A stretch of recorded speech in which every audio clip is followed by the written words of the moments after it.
He got a message from his girlfriend, who says that she cannot come yet today. The main character accepted that, saying, "Good luck with your club practices." He, who was sitting on a train, thinks, "It was supposed to be our special birthday date." This is Ono Eiji. His childhood friend, Amada Miyuki, became his girlfriend after he confessed to her last Christmas. She's like an angel, an idol I always looked up to and admired. If we weren't childhood friends, I possibly couldn't even talk to her properly, let alone date her. It's been half a year, and because I've been too hesitant, we still haven't even kissed. I never imagined she'd blow off our first date as a couple. I even went all out for today. As he reached his station and looked towards somewhere, thinking, this place is the movie theater I was supposed to go to with Miyuki, he started imagining things about how she and he would hold hands, this and that. As he got flustered, thinking, what am I even daydreaming about? He was walking in a straight line and reached somewhere.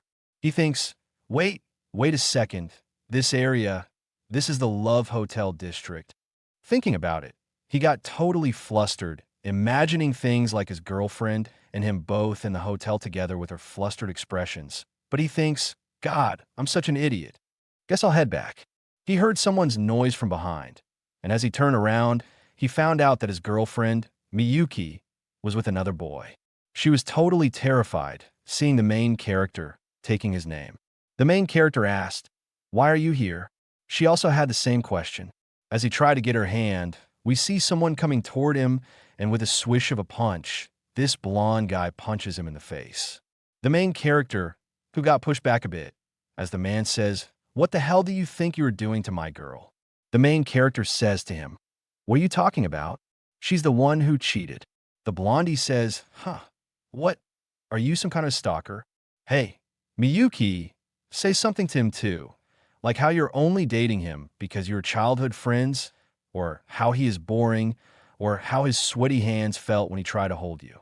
The main character was totally depressed, seeing this. Taking her name as the blondie, says, "You always say that kind of stuff when we are in bed together, right?" The main character clenches his fist, thinking, just now, what did he say? The blondie says to Miyuki, "What's wrong? If you really like him that much, I don't mind ending it here. Choose. Either break up with me or break up with him."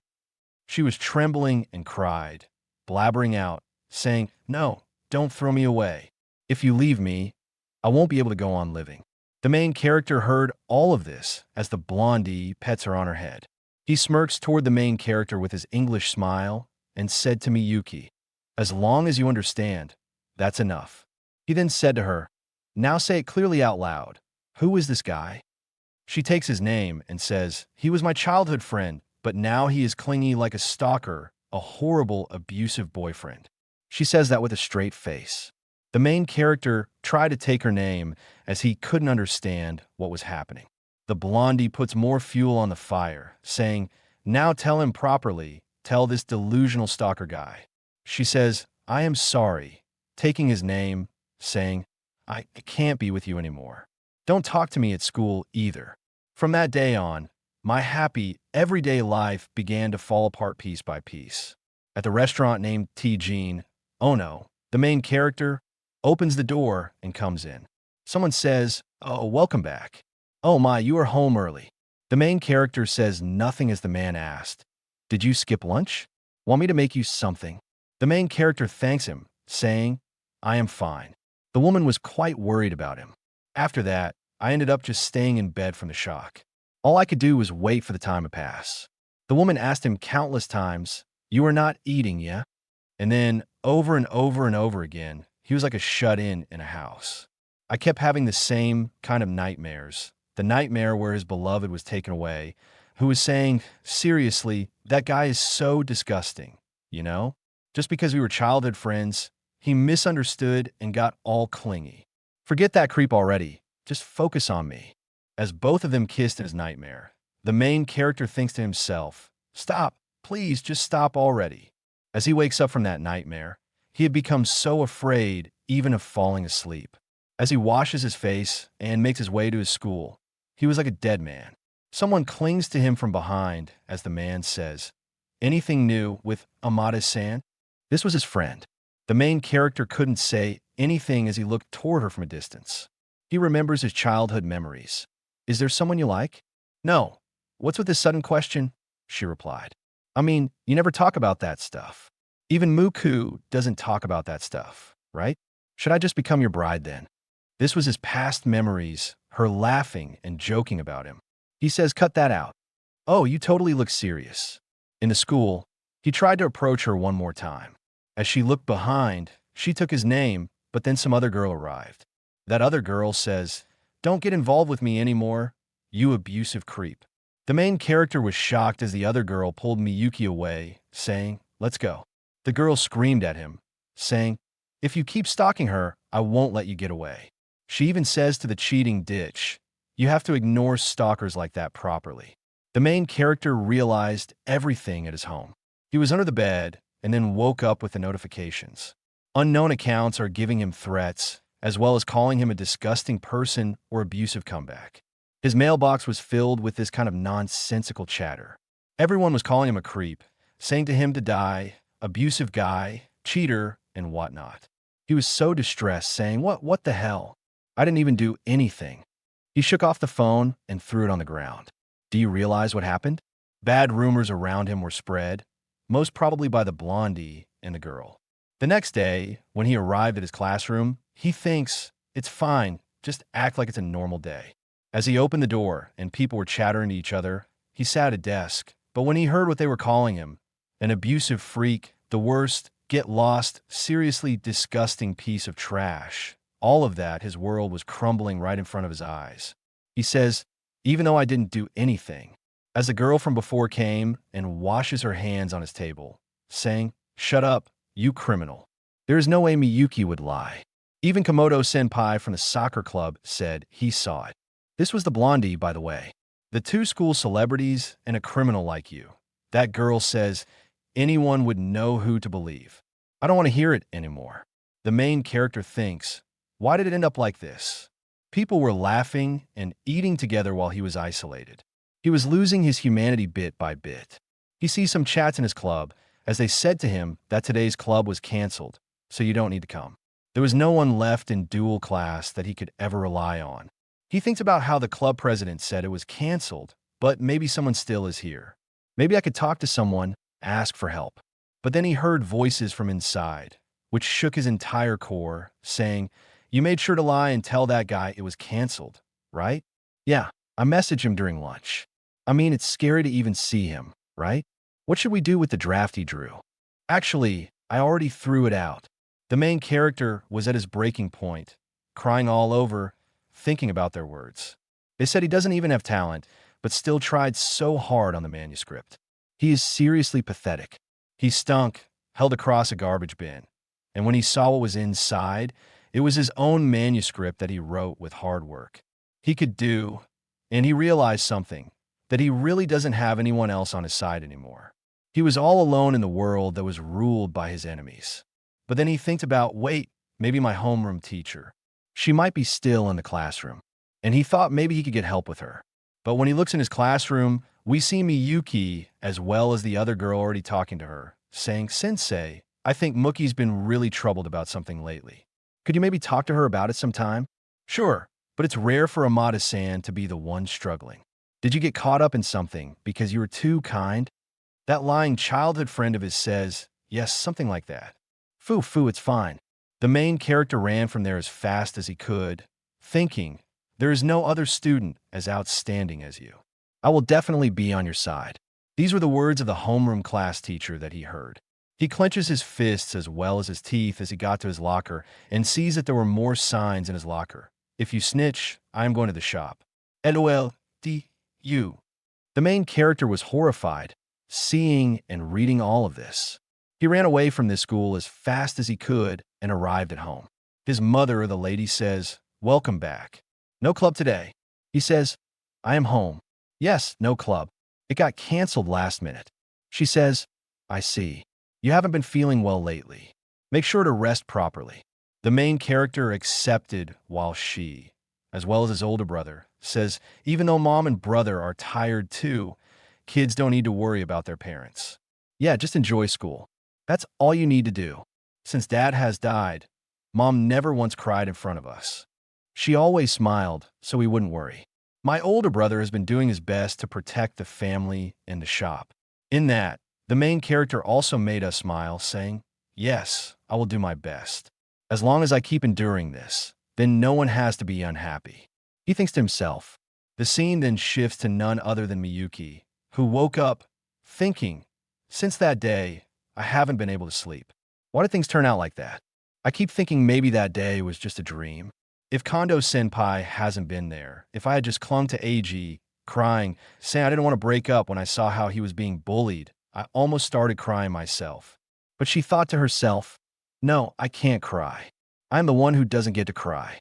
It all started as just a silly love talk. I was happy, but our relationship wasn't progressing much, and introduced me to Kondo Senpai, who had tons of experience dating.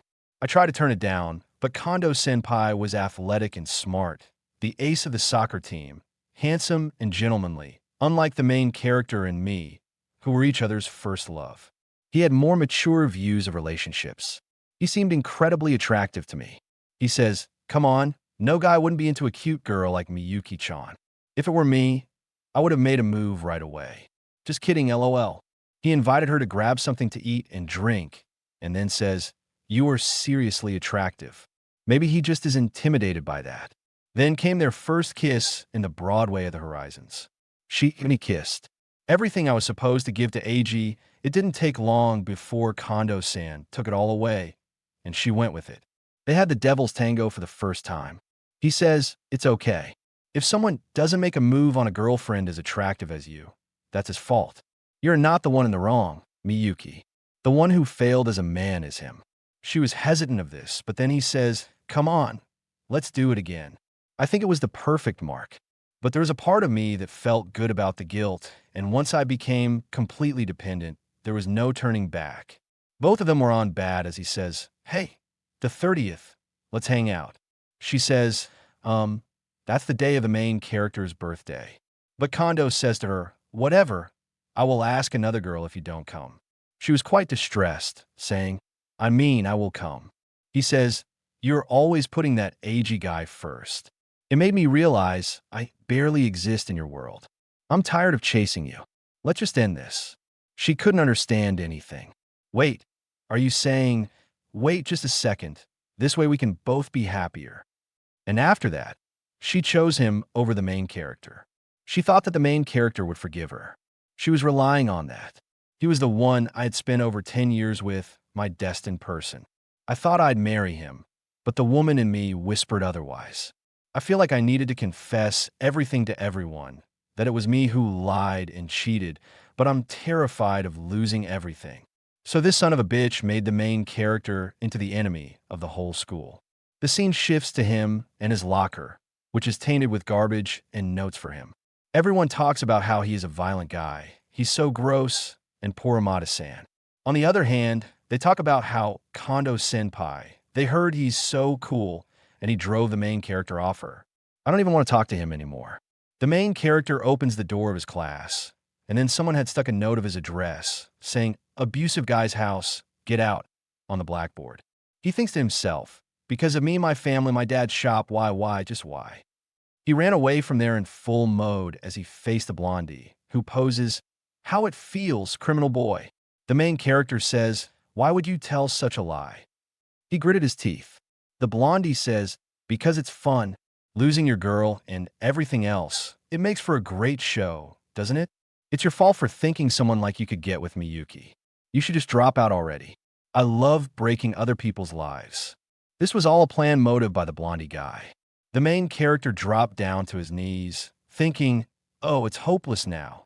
He was brought to the infirmary, where the teacher says, I will let your homeroom teacher know, just in case. He thanks her as he gets up. The main character had no shine in his eyes left. He thinks, no one's going to help me. He realizes that even the teachers will believe the smart and capable Miyuki over someone like me. I can't talk to my parents or my brother. After being betrayed by Miyuki, my best friend and girlfriend, I'm completely done for. A year and a half until graduation. How am I supposed to survive like this? He even saw the text where his club member says, after what you did to Amada, the other club members are too scared. I'm really sorry, but we'd like you to stop coming to the club. Saw the... Hearing these words, tears from his eyes started coming. It's not true, I didn't do it. He was crying his eyes out. He found out that everyone his friends had blocked him, and then he lay down once more in his bed. He cried out like he had never before. In another moment, he was out of the infirmary as he says to the teacher, "Sorry for the trouble. I am fine now. Is that so? Take care of yourself." He a dead man in a living body, a corpse who comes to the rooftop, thinking, "For now, I will get used to it until my heart gets numb to people's cruelty. If I just endure, die creep, the worst, pass me off, creeps, come tie, go to hell, filth, I will kill you, you piece of crap, get lost."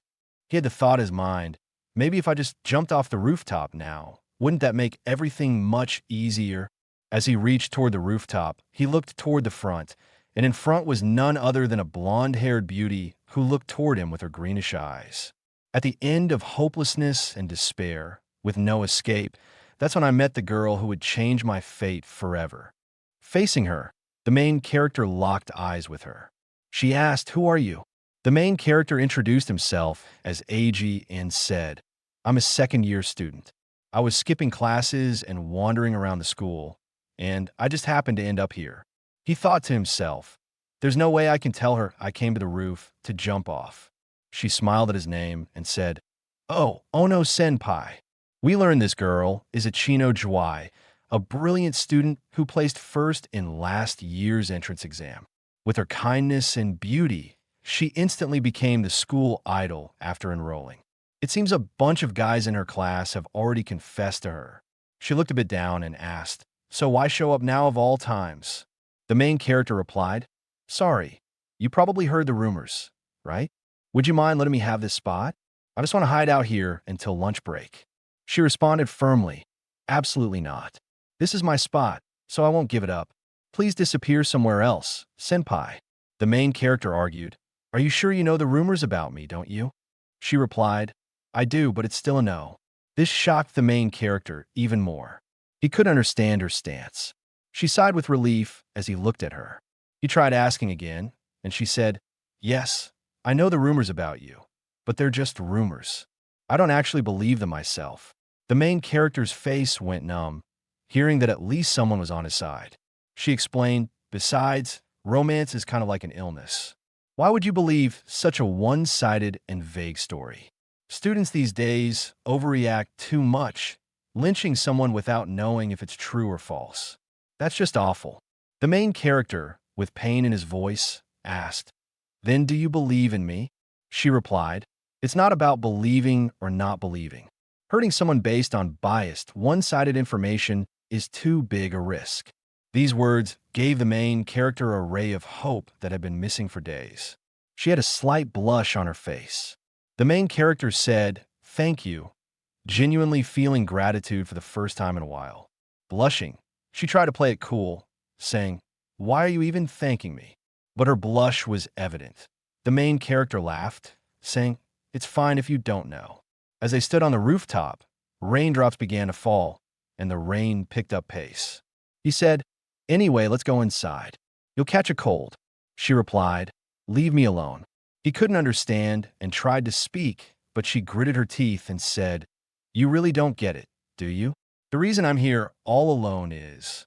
The main character cut her off, saying, "The reason?" She continued, "Getting soaked in the rain and catching a cold? There's no need for you to worry because there's no tomorrow for someone like me." The main character was shocked, especially since he had come to the roof to end his own life. He approached her, saying, "You should calm down." She retorted, "Please leave me alone. I want to die." Unable to stop himself, the main character grabbed her arm and said, "You should stop." She turned to face him as he continued, "Cut out. All right?" As she stumbled, they both fell against the fence bordering the rooftop. She cried out, "Why? Why are you trying to protect me? If this fence had been old and unstable, you would have." The main character interrupted, "Shut up. You don't need a reason to save someone." She started to speak, but he cut her off again, saying, "If you're going to die, then at least go out with me for just a day. Let's skip school together." Blushing and flustered, she couldn't comprehend his words. She stammered, "Skip school? Do you even understand the situation you're in now?" The main character replied, I couldn't help it. I came here planning to die as well, but I never thought I'd end up stopping a junior from doing the same thing. Her eyes filled with tears, and perhaps she saw a way out. She dropped to her knees, smiled at the main character with tears streaming down her face, and said, right. Looking at her, soaked and crying, the main character felt relieved. They laughed off the moment they shared. He said, anyway, let's go inside. She replied, okay. He stood up and handed her a handkerchief, saying, here, use this. She tried to refuse, but he insisted, just take it. She thanked him and stared at him. He said, please don't stare at me too much. When he looked at her, he noticed her wet clothes clung to her, revealing her body. She caught him looking and said, you said that, but you still looked. That's sexual harassment. The main character turned away, embarrassed. She asked, so, what are we going to do now? You invited me to skip school, so you must have some kind of plan. He smiled and said, of course I don't. I was desperate. I am sorry. He laughed, adding, this really isn't the cool delinquent thing or something. She laughed at his words, saying, all right. The main character thought to himself, so she can smile like that too. He recalled classmates who confessed to her, saying she had a harsh attitude. In a flashback, she said, why would you think you can date me, someone you don't even know? Do you have any idea what it feels like to be confessed to by a total stranger? All I feel is fear. Refusing everyone outright. You're only interested in my looks or status. That's the truth. The main character thought her response to his suggestion was unexpected, given how she reportedly shattered others' confessions. She looked at him and said, this is in return. Handing him a lunch package, he thanked her and said, let's see. Do I have rice balls? Ugh, Ido. Here, Ichino Jwai, have one too. She thanked him and while eating said, this is delicious. This made the main character happy. She asked, this is tuna, right? Mixed with mayonnaise? He explained, yeah. Haven't you had it before? It's a classic rice ball filling at convenience stores. Tuna mayo. She said, oh, all right. Everyone has been eating something this good.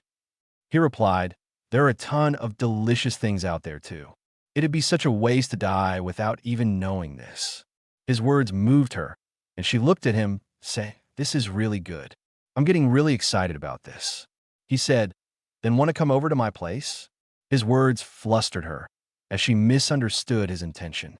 The scene shifted to the school exit, where they stood behind the cycle stand. She asked, but the front gate is locked, you know?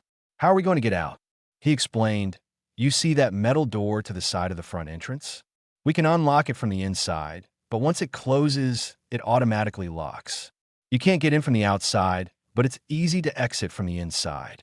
She gave him a look, saying, why do you even know that? He thought, an honor student like you wouldn't understand, would you? He said, once in a while, it's fine, all right? He grabbed her hand and said, let's go. They look more like a couple than just students. Blushing, she asked, why are you blushing? Let's go, she added. Is it really okay for us to hold hands when we just met? He didn't respond, and she continued, I'd be lying if I said I wasn't uncomfortable at all, but in plays or movies, it's normal, right? By the way, this is my first time holding hands with a guy, so take care of it. That's enough. I wasn't overthinking it. He thought to himself as they both said, let's go. You're the one making me embarrassed right now. Someone yelled, where the hell are you two going? And what the hell are you two doing? But they didn't look back, as if leaving their past behind and facing a new future.